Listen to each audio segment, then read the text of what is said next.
Hello everyone and welcome back to episode 247 of your favourite Formula 1 show. Yes, Jamie and I return this week with, well, I guess a special celebration episode in which we've got nothing planned. Because Jamie183, after months and months of begging and moaning and, well, not moaning necessarily, but just appealing to our vast audience and network of followers and fans, we've finally reached 1k subscribers over on the YouTube.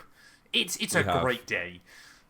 It really was, on whatever day it was. And shout out to the person who commented that they were the 1,000th subscriber. Yes. Unreal stuff. So yeah, Absolutely thank you very much for that. scenes. Obviously, we've been chilling on YouTube for 4.5 years now. When did I create the... I created the podcast channel a long time ago and then we didn't post on it for ages. It was late as well, so we started on your channel, didn't we, back in the day? We started on my channel. The podcast channel was created on the 17th of May, 2022. But I don't so 3 believe... years. Yeah, episodes weren't really going up for a long time on that channel. But the probably. podcast started at the beginning of 2021, so that's pretty good. And we chose a good year to start, that's for sure. We certainly Imagine did. we started in 2023. The amount of people I know that's like, because we kind of got in a bit early, didn't we, over a lot of podcasts. Yeah. The amount of people I know that started one in 2023 and then gave up because it was so boring. But, Jamie and I are here for the long haul. You know, we've sat through some pretty terrible F1 seasons in our time.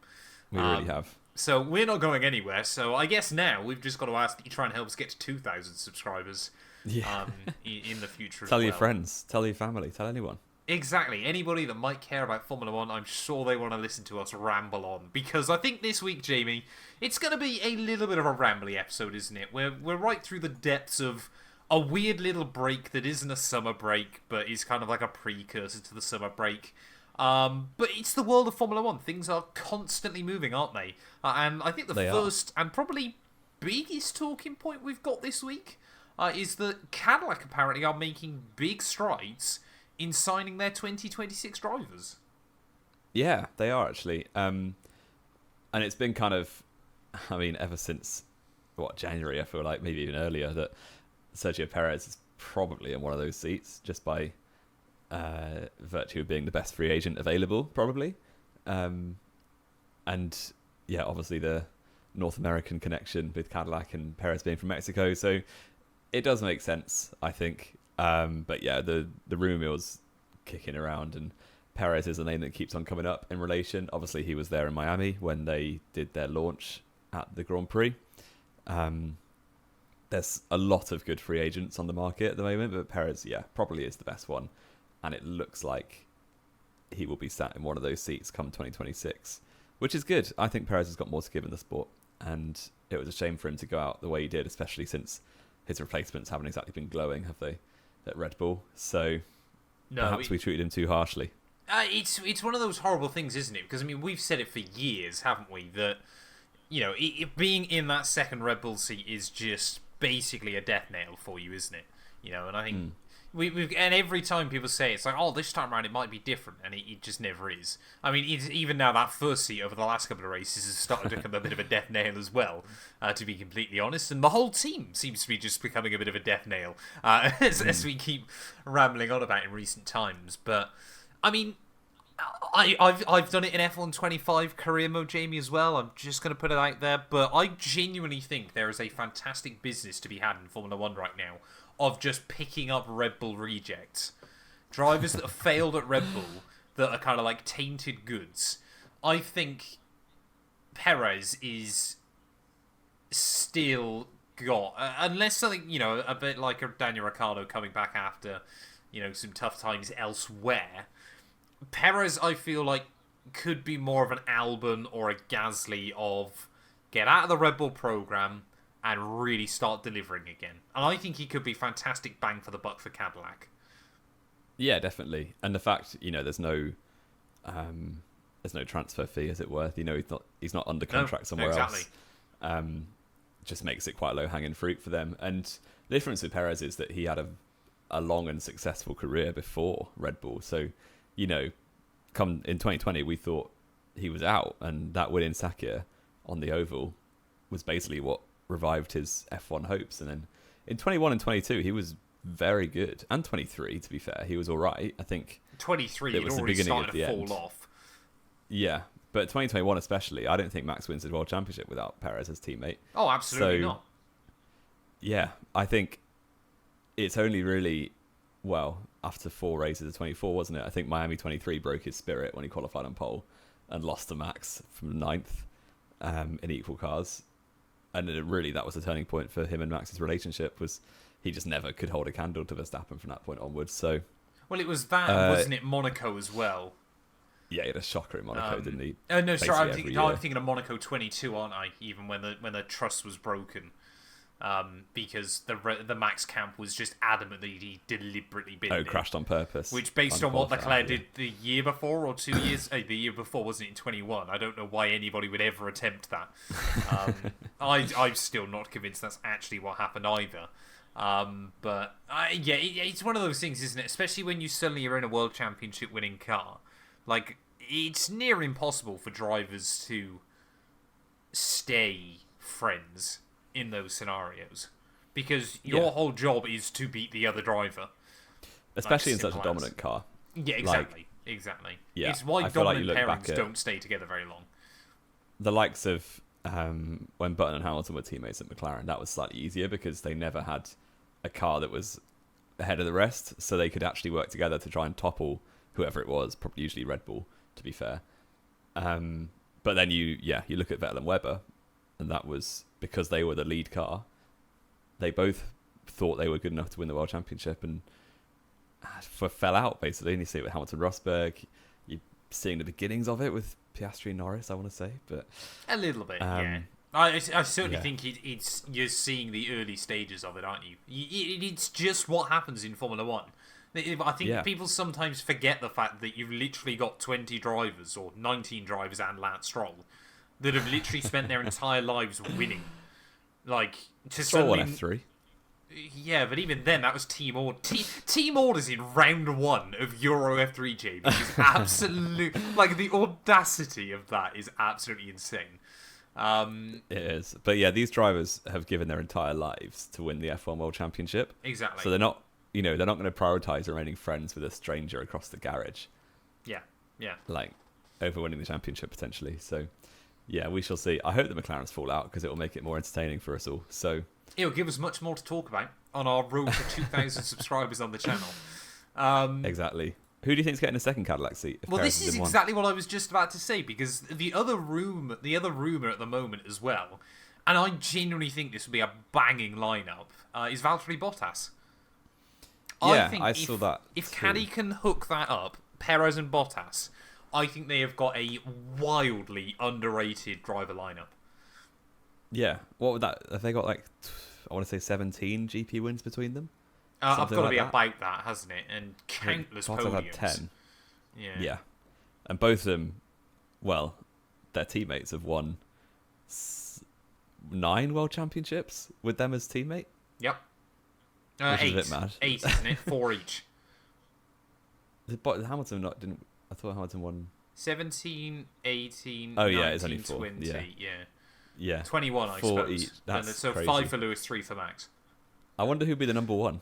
Or because they're both so used to being number 2. This is the fascinating thing, isn't it? I don't genuinely believe Cadillac would play the number 1 role, but what would be fascinating is who would do better.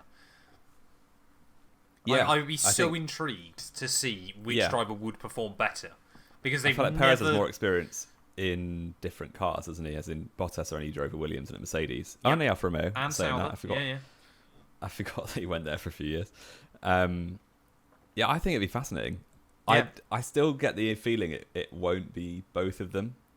Well, this is the thing, isn't it? Because we spoke about it a couple of weeks ago that Alpine apparently want to get Bottas in alongside Gasly. I'm going to make the assumption that if Bottas doesn't go to Alpine, it's because he's already got something in place with Cadillac. Because let's not forget, Bottas did that funny Instagram thing a few weeks ago of someone, Bottas, have you seen my car? Oh, a Cadillac, yeah, that's quite nice, isn't it? I quite like that. He was like, nice seat, or whatever it was, wasn't it? Yeah. I don't know. I get the idea of 2 experienced drivers for a brand new upstart team. Obviously, Graham Loden is in place as team principal, who was brought Manor into the sport Yep. with mixed success. I think they lasted longer than the rest of them, but they certainly did. They never got up to much, did they? Really? It's always one of those things I would be so intrigued to know with Manor, and this was actually something else I was thinking about a few days ago, Jamie. Of obviously when Haas came in, that effectively pushed out Manor. Well, it pushed out. It was either going to be Sauber or Manor that drop off the grid. Exactly. Based on who finished 11th in the championship. Pretty much. In 2016. Pretty much. Could we see the same thing with Cadillac coming in? That it pushes someone out? Yeah, I think there's a lot of money in the sport now, generally. So, and I think they've adjusted the Concord, I want to say. They have. So all teams, I believe, back in the day, do get prize money. 11th and below got no prize money, which is just brutal when your 10th place finishers getting like millions. Yep. So I think the adjustment, which is why the team principals were so against an 11th team, was because the cake's getting sliced thinner now, because prize money will go to 11th place. So, but on the other side of that, Cadillac have also had to pay in, so that covers like the next 10 years worth of that slightly smaller percent. Because effectively, you're going from, in simplest terms, 10% down to 9.1%. Like it's roughly. Yeah, it's like. But then all the teams' budgets, or something, isn't it? All the teams' budgets work. They're pushed to capacity, aren't they? So if you're just taking off even at 0.9%, a Ferrari, a Mercedes, a Red Bull, a McLaren, they aren't the teams that. No, they aren't. Yeah. But the one I'm thinking of was James Vowles was pretty vocal against it at Williams. So yeah, and they probably are going to be a little bit affected. But then they're probably going to finish 5th this year, so it won't bother them at all. Hopefully, hopefully so. Yeah, I think I'd like to see a younger driver in that seat. Maybe like someone like Drugovich, someone like Vesti's been mentioned. I think Joe Bottas would be funny just to go and steal. I haven't seen Vesti mentioned. The only one I've already seen is Jack Crawford out of Formula 2. Really? Yeah.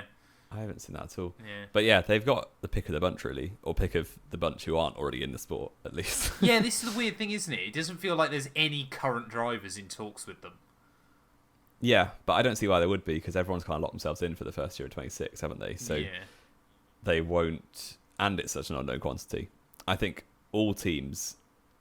Is there any team you'd be actively trying to leave at the moment in F1 apart from Red Bull? I was going to say Red Bull, Alpine, probably. But Alpine, even they've got a Mercedes engine to look forward to. Yeah, I suppose, yeah. Yeah, I mean, it's just... I mean, let's be fair, you haven't got to worry about leaving Alpine. They're just going to sack you at some point. They'll sack you anyway, exactly. Unless your name's Pierre Gasly. Which, to be fair, Pierre Gasly doesn't deserve to be sacked. Maybe I was salty about Pierre then. Colapinto is apparently staying, Jamie. Well, as in we've heard no news, so I guess from his point of view, no news is good news. So Probably. He probably will be driving that car until the summer break, which is 2 races away. Yep. If he crashes in one of those 2 races with a driver error, that's probably it. I reckon that'll be curtains, yeah, if that happens. Yeah, and the writing is definitely on the wall, isn't it? And it feels a bit like what we have with Logan Sargent. Or Jack Doohan, literally this year. Yeah. Was Logan Sargent only a year ago? I guess 23. He was. No, it was 24, wasn't it? 23 and because he was sacked for 24. Colapinto. This is how it all started. Yeah. Wild, isn't it? Absolutely wild. Crazy. So, if you had to predict right now, Jamie, who are you saying is Cadillac's lineup for next year? 2 drivers. I think...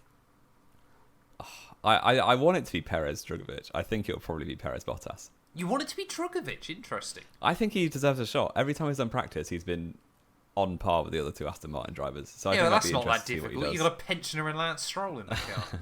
But even so, they're decent F1 drivers still. Alonso's a very good F1 driver still, especially in race pace. Saying that, he's not been out qualified in a year. So No, but again, it's Lance Stroll. It's a pretty low barrier, isn't it? I think this is the weird thing, though, isn't it? Because again, and I know we've ranted about it a few times before, and I don't know whether you watch much Formula 2 anymore, but I still try to, pretty much every time I can. When are they going to fix the issue that Formula 2 is no longer anywhere near a good barometer for Formula 1 speed? Yeah, it's strange, isn't it? I'm gutted as well, because for the first time in ages, I didn't manage to watch the sprint in Silverstone. First time Fornaroli wins in the Formula 1 official feeder series. I was gutted with that. Yeah.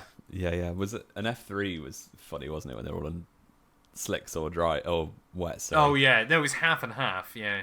And then they just red flagged it anyway. Yeah, the rain got pretty mental. So yeah, I think we've seen an F2, haven't we? I think the most impressive rookies this year have Alex been Dunn. Absolutely. I'm thinking F1 rookies who were Oh, F2 sorry. last year. So yeah. Probably Hadjar has been a standout. Yeah, this is the thing. But Hadjar's done very well as a standout because I don't think people expected him to do that well.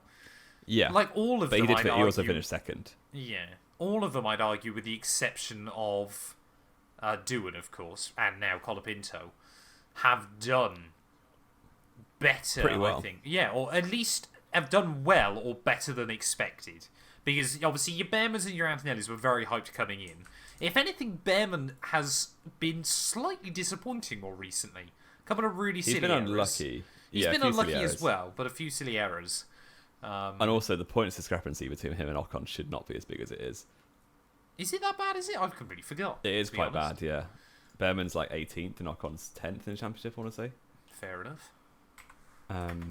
But yeah, they always qualify together, and Behrman tends to get no points, and Ocon gets a few points. Yeah, Ocon's on 23, Behrman's on 6. Yeah, I thought Behrman had more than that. I guess when Behrman has scored, it's normally like Bahrain, for example, was a really good drive. I mean, to be fair, he's only 4 points behind a Red Bull.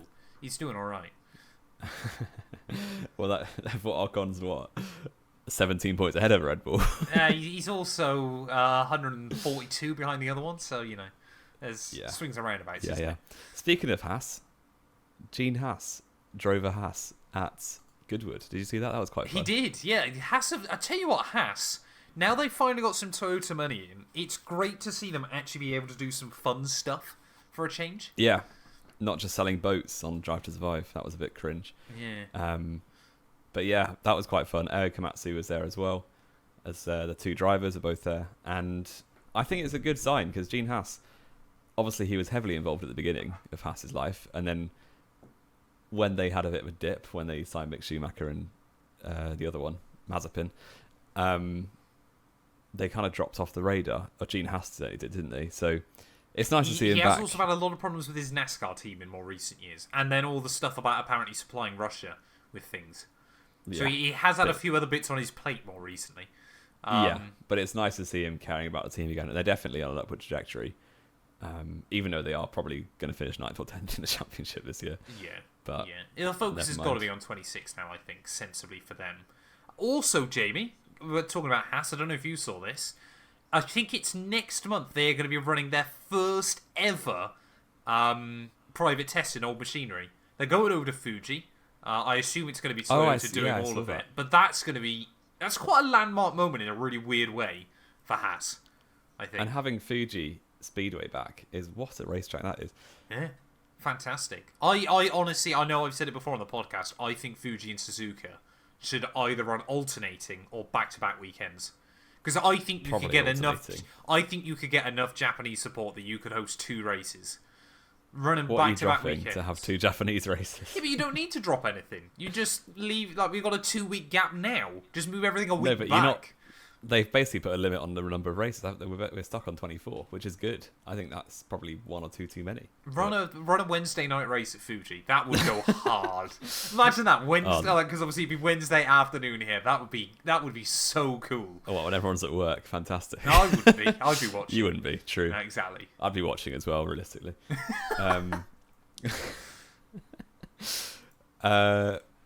Red Bull. We haven't spoken about them enough yet. No. The downfall continues. Max Verstappen. Ralf Schumacher is weirdly on it when it comes to Red Bull news. I don't know what source he's got.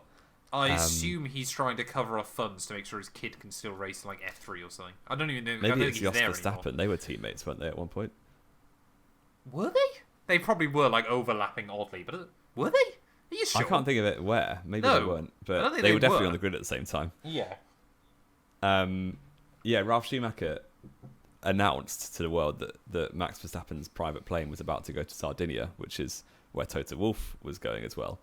And then some Reddit users found Verstappen's private plane on Skyscanner, and it was. And there they were, Toto and Max having a little meeting in Sardinia. So that is interesting. Can I don't know. Say, on a slightly unrelated note, I think it's absolutely fantastic that air flight data is publicly accessible. It's one of those few things that I'm staggered they still allow, but I absolutely love it. Because I don't think incredibly rich people should be able to hide away from it. They shouldn't be able to fly around anonymously. Yeah, I agree. And yeah, who doesn't love a bit of Skyscanner? Exactly. Flight Radar 24. You're Flight Radar. Skyscanner's the I just airline flights, ticket pricing. Yeah. I do love Skyscanner. It's very true. Yeah, you travel but Flight Radar is good as well. Hashtag ad. No. Yeah, could Max go? We've spoken about it plenty of times. I still don't think he's going for 26. No. To Mercedes. No. Yeah, I'm not optimistic. I don't know why. Well, the thing is, I want to see George stay at Merc, to be honest. I don't want to see him then suddenly get lumbered with the Red Bull. Because I just have no confidence in it. I just, again, people know I'm not a Max fan. I just want to see him suffer in that car for a couple more years. Well, he's got 4 World Championships beforehand, so it's not the end of the world. Yeah, exactly. So suffer for a while. Like the rest of us have to. Had to. You're not anymore. Yeah, also on Red Bull, obviously recently sacked Christian Horner. His good friend from Oxfordshire, or wherever he's from, Jeremy Clarkson, thinks he's going to go to Alpine. I don't know how much we trust Jeremy Clarkson as F1 source. Well, he famously said, didn't he, before Silverstone that it wasn't going to rain, and then immediately it started raining. Yes, but to be fair to him, he called that Newey would go to Aston Martin at the Bahrain Grand Prix. Everyone had been calling that, though. Nah, but he was the first on the grid. I hate this idea that people are saying. The only one I will genuinely say in recent times that Jeremy absolutely nailed when it came to Formula 1 was Silverstone last year, when he was like, it's raining, Hamilton or Alonso is going to be on top. Hamilton was on top. That one was a good call. That was a good call. And he said the experienced drivers will do well this year. And look who came 19th to 3rd. The third most experienced driver. I was going to say, Lando and Oscar won. I mean, they're fairly experienced, but I wouldn't exactly say they're right. There we go. I don't hate the idea of Christian Horner going to Alpine. Yeah, I mean, I think it makes sense. Just get all the slimy people in one team, I guess. Yeah, I don't think he's done with F1. He's still relatively young in terms of team principles. So is he anymore? Really? We'll probably see him back.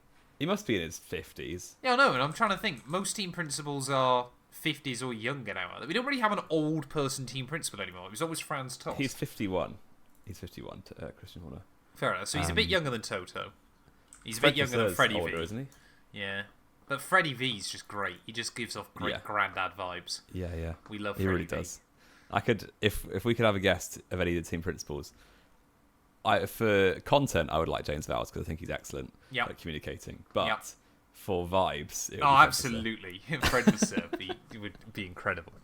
Absolutely incredible to get on. If you could have anybody, Jamie, who you just think would make for a great podcast episode from the F1 world on the show, who would you go with?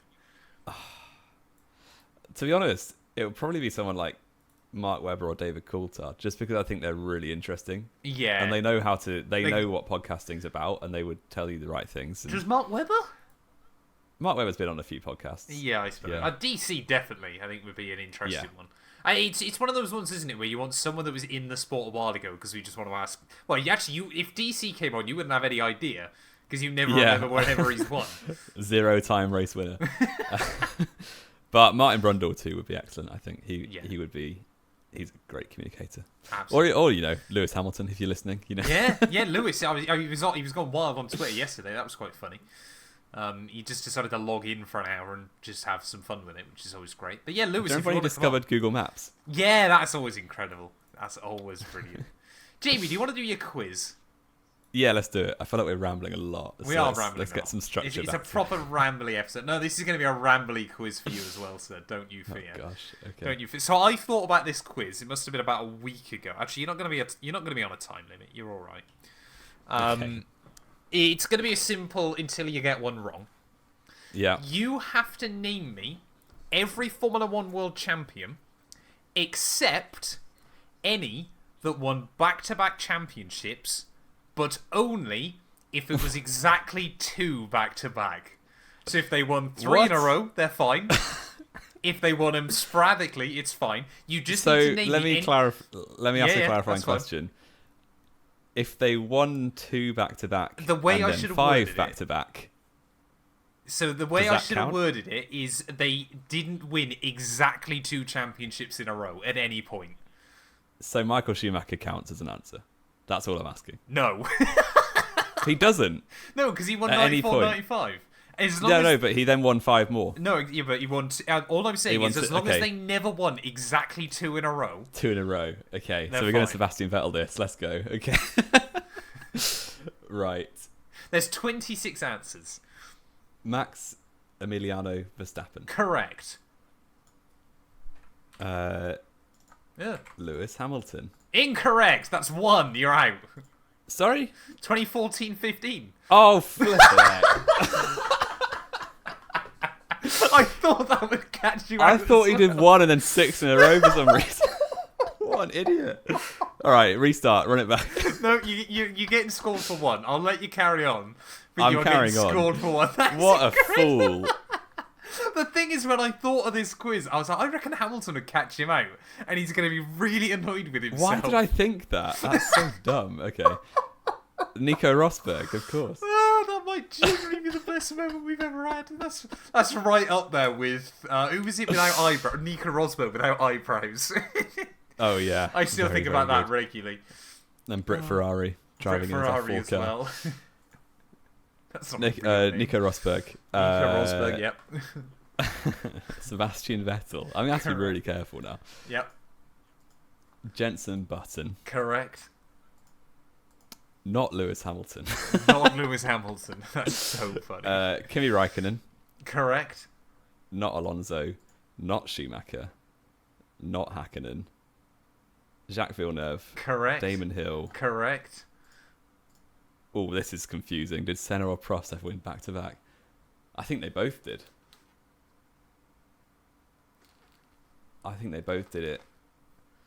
Prost won 93, 90, 89, and 86, I want to say. So obviously 89, 90 was back-to-back. Senna won 88, 91, and... Maybe Senna didn't. No, 90 and 91 he did. Nigel Mansell. Correct. Nelson Piquet. Correct. I think he got 3 individually. Yeah, he did 3 separately. 81, 83, 87, I believe. 7, if I remember yeah. correctly. Nicky Lauda's were all independent. Correct. 75, 77, 84. Alan Nope. Yep. Alan Is that his Nope. name? Is that Alan Jones?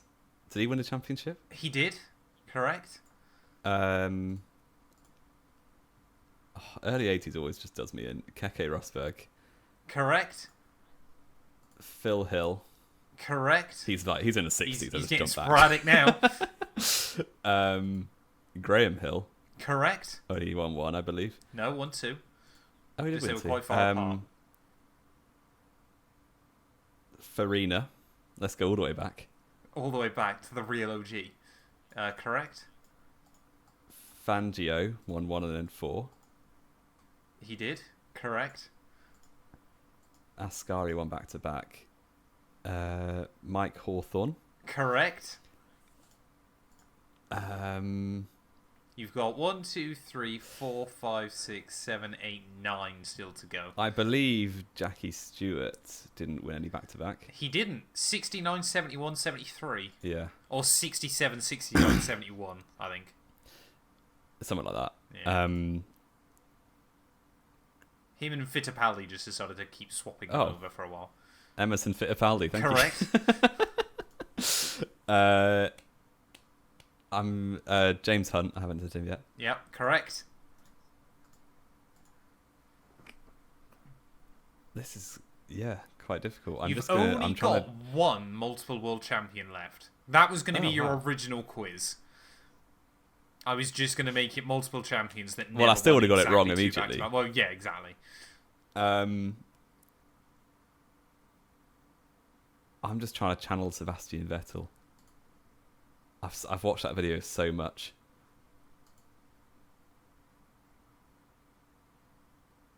Is it 70s? I'm guessing it's 70s. There's 70s and 60s.